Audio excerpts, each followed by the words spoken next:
Sensation, le MAG.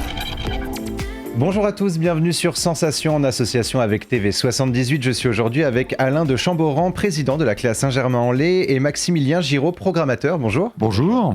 On va parler ensemble des objectifs de votre salle de spectacle et association La Clé. Elle est située à Saint-Germain-en-Laye. La salle de spectacle renferme d'ailleurs plusieurs actions culturelles. On va revenir sur chacune d'entre elles.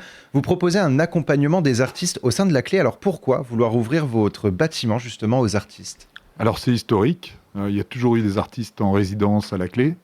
Au début, ça s'appelait la Maison des Artistes. Le nom a évolué, ça s'appelle la MAD. Il y a des locaux de répète, il y a des ateliers d'artistes graphiques ou plastiques. On a même eu des danseurs qui ont répété. Ça a toujours été dans l'ADN de La Clé. Je pense, en fait, il y a toujours eu des artistes qui tournaient autour de La Clé et qui étaient proches de la MJC, en fait, parce que c'est une maison des jeunes de la culture. Alors vous l'avez dit justement, c'est dans l'ADN de La Clé finalement d'accompagner et d'ouvrir les portes aux jeunes artistes, enfin en tout cas aux artistes émergents ou artistes amateurs. Pourquoi justement avoir voulu continuer à aider finalement ces jeunes artistes ? Ce qui se passe, c'est que nos partenaires nous poussent aussi et nous financent pour ça. Donc il y a ce côté.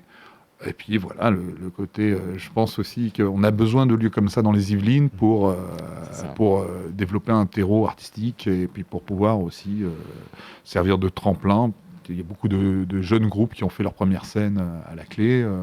Donc si on veut développer une scène musicale dans les Yvelines, on a besoin de lieux comme ça. Et alors comment est-ce que vous accompagnez justement les artistes ? Comment est-ce qu'ils peuvent faire appel à vous ? Alors il y a des répétitions sur scène. Il y a évidemment des locaux de répétition. Il y a parfois, on peut enregistrer. Il y a un studio d'enregistrement. Il y a un accompagnement qui peut être par le biais de Nadège aussi, qui est sur tout ce qui est sur la communication, sur le montage de projets. On les fait intervenir sur des actions culturelles dans les écoles, dans les... Ouais, puis aussi la mise à disposition de notre grande scène, notre grande salle principale, qui est une installation qui permet aussi de travailler des plans de feu, donc vraiment toute la partie lumière et les équipements, mais aussi le travail de répétition scénique, leur permettre du coup d'avoir des conditions vraiment professionnelles qui se rapprochent parfois de scène, même parmi les plus grands festivals. Et donc c'est un très bel exercice pour eux et pour leur aider à développer leur projet en tout cas. Alors justement, vous l'avez dit, vous mettez à disposition des studios pour répéter ou enregistrer. Est-ce qu'il est essentiel aujourd'hui pour des salles de spectacle de permettre justement aux artistes émergents une facilité d'accès à tous ces services pour les aider à évoluer dans le monde de la musique ? Alors c'est assez intéressant, oui, parce qu'à La Clé, en plus, on a une particularité, c'est qu'on va à des cours de musique jusqu'à la scène professionnelle. Et c'est ce qui nous intéresse, c'est tout ce parcours du musicien, l'apprentissage de la musique, la formation de groupe, la répétition dans les locaux, le travail sur scène, et puis sur la petite scène, sur la grande scène. Et c'est tout cet accompagnement de l'artiste, peut-être de l'âge de 12 ans jusqu'à... La tournée internationale. La tournée internationale, comme certains. Et est-ce qu'il est possible justement pour ces artistes des Danakil qui avaient leurs locaux et qui vont jouer d'ailleurs bientôt. Voilà, justement, c'était ma prochaine question. Donc les artistes peuvent également faire des concerts justement chez vous, en tout cas des premières parties, c'est possible aussi. Bien sûr, complètement. Bien sûr. Nous, c'est même un de nos objectifs, c'est de pouvoir faire jouer des jeunes groupes, des groupes en développement ou des groupes qui n'ont pas encore terminé leur projet. On a des scènes ouvertes aussi avec des groupes locaux et des premières parties avec des groupes, ce qui permet aussi pour des jeunes groupes d'avoir des scènes plus sérieuses et plus avec un public différent du public qui peut les suivre, parce que souvent sur les scènes ouvertes, c'est les copains qui viennent, quoi. C'est ça. Et puis nous, c'est notre rôle, et nous, ce qu'on aime, et on essaie de le faire le plus possible, c'est d'aller donc du coup aider un artiste dès ses débuts, lui proposer donc une scène découverte, et ça arrive que ces artistes plaisent beaucoup à l'équipe, et une réception du public qui soit assez incroyable et saisissante pour nous. Et du coup, notre objectif, ça va être d'aller le placer sur une première partie assez intéressante. Je pense à un groupe groupe Madrush qui s'est formé en partie chez nous, qui répète dans nos studios, qui a fait un All Access, donc une scène découverte, et qui s'est retrouvé en première partie d'un groupe Liminianas il y a quelques semaines, sur un concert presque complet. Donc voilà, c'est beau de voir aussi le cheminement et ce rôle qui est essentiel pour nous, et de réussir à accompagner les artistes jusqu'à des scènes les plus grandes possibles et les plus professionnalisantes pour eux, quoi. Et la clé, c'est aussi une association, hein, elle est composée de bénévoles. Quelles sont les missions des bénévoles et que proposez-vous au sein de cette association ? Alors il y a deux sortes de bénévoles. On pourrait parler de bénévoles administrateurs qui administrent la clé, et des bénévoles de terrain qui sont plutôt les bénévoles, alors pour la plupart sur le côté musique, les entrées, le bar est tenu par les bénévoles, la cuisine, une partie des bénévoles aide le salarié qui est sur la cuisine. Qu'est-ce qu'il y a d'autre ? Il y a aussi l'affichage, le tractage, des concerts. C'est vraiment un soutien sur... Et puis, c'est un énorme soutien, mais aussi, ils n'ont pas qu'un rôle actif. Ils ont aussi un rôle aussi dans la programmation, on a des apéros prog où sont invités des bénévoles, des salariés, mais aussi des gens du public pour donner leur avis sur la programmation, pour alimenter la programmation avec des idées. Donc c'est une association.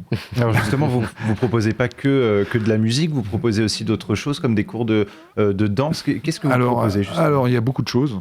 Il y a un côté MJC et aussi école de musique. Donc il y a sur le côté MJC, il y a des cours de peinture, de sculpture, il y a des expos aussi. Il y a une maternelle anglophone, il y a des cours de français langue étrangère, donc ça c'est un gros pôle aussi.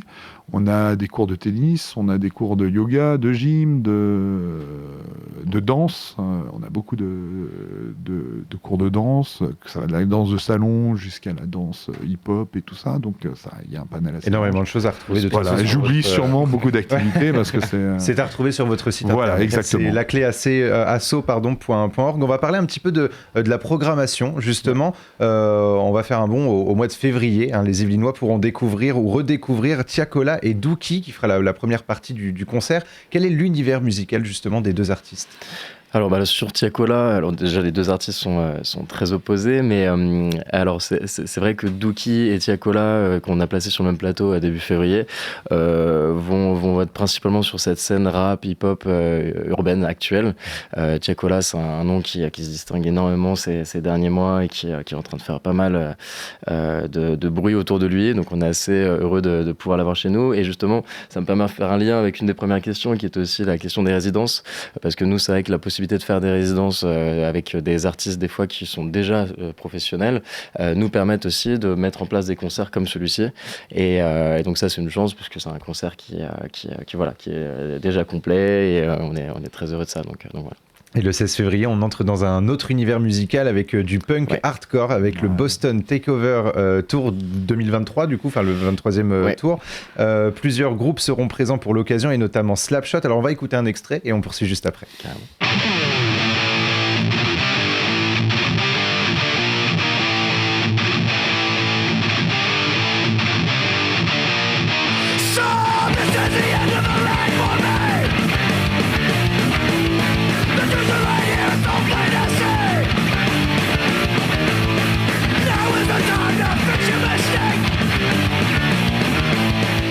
Alors je le disais juste avant l'extrait, d'autres groupes seront présents. Pouvez-vous nous présenter justement ces groupes qui seront là lors du concert du 16 février ? Ouais, complètement. Alors ça va être un plateau avec 4 groupes, donc ça va être une grosse soirée.